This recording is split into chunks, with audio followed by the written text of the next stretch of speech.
Bhojpuri cinema के अभिनेता और गायक अरविंद अकेला कल्लू नया साल पर भोजपुरी गीत मिले आवर नया साल पर उ अपना यूट्यूब चैनल कल्लू म्यूजिक वर्ल्ड पर रिलीज कर देले बड़ा।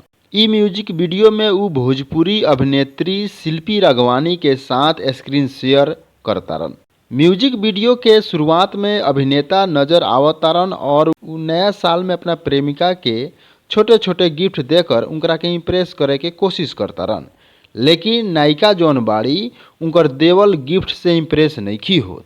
ई म्यूजिक वीडियो के जरिए अरविंद अकेला कल्लू ई बतावे के कोशिश करतारन कि केहू के गिफ्ट देकर इम्प्रेस नइखे कइल जा सकत, चाहे प्रेमिका होखे, चाहे भाई बहन होखे, चाहे माता पिता होखे, लोग उनकरा के प्यार के जरूरत होला।